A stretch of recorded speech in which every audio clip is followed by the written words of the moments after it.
नमस्कार आदाब, आप देख रहे हैं द जस्टिस हिंदी। बरेली के पूर्व सिटी मजिस्ट्रेट और निलंबित पीसीएस अधिकारी अलंकार अग्निहोत्री कानपुर स्थित अपने आवास पहुंचे, जहां उनका जोरदार स्वागत किया गया। केशव नगर में जैसे ही वह घर पर पहुंचे, परिवार की महिलाओं ने शंख बजाकर उनका अभिनंदन किया। मां गीता अग्निहोत्री ने माला पहनाकर उन्हें गले लगाया। इसके बाद बड़ी संख्या में पहुंचे समर्थकों ने फूल मालाओं से उन्हें लाद दिया और चारों ओर नारे गूंजने लगे, देखो देखो शेर आया। ढोल नगाड़ों के साथ समर्थकों ने जश्न मनाया और अलंकार अग्निहोत्री ने हाथ जोड़कर सभी का अभिवादन स्वीकार किया। दरअसल पूरा मामला 26 जनवरी से जुड़ा है, जब गणतंत्र दिवस के दिन अलंकार अग्निहोत्री ने सिटी मजिस्ट्रेट पद से इस्तीफा दे दिया था। उन्होंने इस्तीफे की वजह यूजीसी के नए कानून और शंकराचार्य अभिमुक्तेश्वरानंद से जुड़े घटनाक्रम को बताया। उनका कहना था कि प्रयागराज माघ मेले के दौरान शंकराचार्य के शिष्यों के साथ हुई मारपीट से वह अंदर से आहत हैं। हालांकि शासन ने उनका इस्तीफा स्वीकार नहीं किया और उन्हें सस्पेंड कर जांच के आदेश दे दिए गए।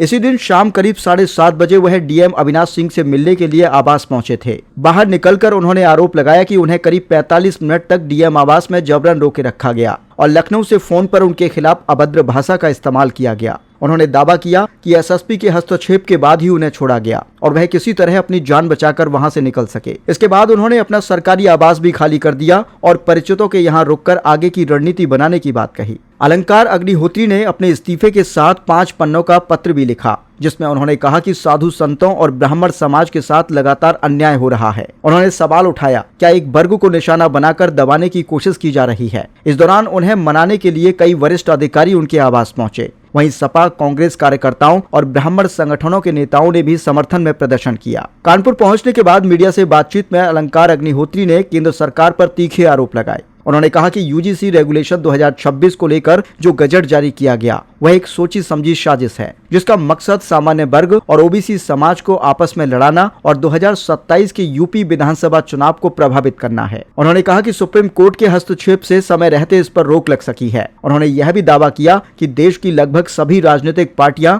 ब्राह्मण संगठन, किसान संगठन, सवर्ण, ओबीसी, एससी, एसटी समाज के संगठन उनके संपर्क में हैं और इस मुद्दे पर एकजुट हैं। उन्होंने केंद्र सरकार पर हमला बोलते हुए कहा कि जैसे कभी ईस्ट इंडिया कंपनी ने देश को लूटा था, वैसे ही अब वेस्ट इंडिया कंपनी के नाम से 2 लोग देश को लूट रहे हैं और केंद्रीय एजेंसियों का इस्तेमाल कर जनप्रतिनिधियों पर दबाव बनाया जा रहा है। कानपुर की ऐतिहासिक धरती का जिक्र करते हुए उन्होंने कहा कि यह वीरों की भूमि है, यहाँ अन्याय के खिलाफ संघर्ष होता है और जरूरत पड़ने पर सख्त जवाब भी दिया जाता है। फिलहाल अलंकार अग्निहोत्री के स्वागत और उनके बयानों के बाद राजनीतिक गलियारों में हलचल तेज हो गई है और आने वाले दिनों में यह मामला और भी बड़ा रूप ले सकता है।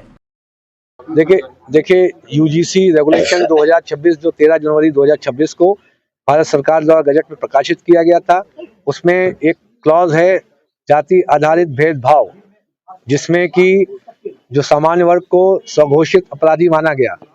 यह एक बहुत ही सोची समझी सुनियोजित साजिश के तहत ये यूजीसी के रेगुलेशन लाए गए थे 2027 के चुनाव को ध्यान में रखकर, क्योंकि केंद्र सरकार की लड़ाई राज्य सरकार से है और एक व्यक्तिगत लड़ाई आप जानते हैं कि माननीय मुख्यमंत्री जी से चल रही है। माननीय मुख्यमंत्री जी योगी जी वो हमारे राज्य के मुख्यमंत्री और हमारे अपने हैं। कोई भी बाहर का व्यक्ति आकर पूरे जो केंद्रीय जो मशीनरी है, ईसीआई, ईडी, सीबीआई और इनकम टैक्स का प्रयोग कर एक पंजे की तरीके से हमारे जितने माननीय जनप्रतिनिधि हैं, चाहे केंद्र में हो चाहे राज्य में हो, विभिन्न राज्यों में हो, उन पे जकड़ लगा रखी है। अगर वो थोड़ा सा भी अपना विरोध व्यक्त करते हैं तो इन पे इन 3 एजेंसीज के माध्यम से प्रताड़ना की जाती है।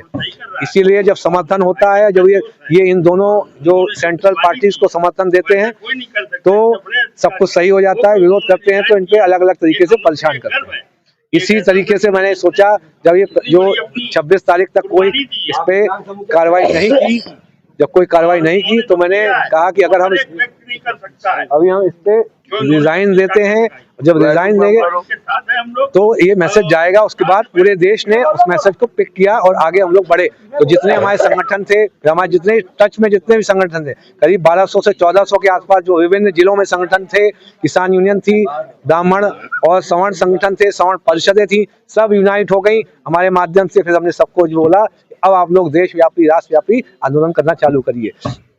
अब एक नियत तिथि में जो देश का एक काला कानून है SC/ST एक्ट, उस अभी एक नियत तिथि से हम उनको 7 दिन का समय देंगे केंद्र सरकार को कि आप उस जो काले कानून SC/ST एक्ट को तुरंत से तुरंत उसको रिपील करें। तो एक जो पार्लियामेंट्री जो स्पेशल सेशन बुलाकर, यदि आपने नहीं किया तो पूरा देश दिल्ली की तरफ कूच कर रहा है और हम आपको चार्टर प्लेन से वापस गुजरात छोड़ के आएंगे। आप ये ध्यान रखिएगा, देश में आप अल्पमत में हैं, पूरा आपने राष्ट्र की आत्मा पर हमला किया है।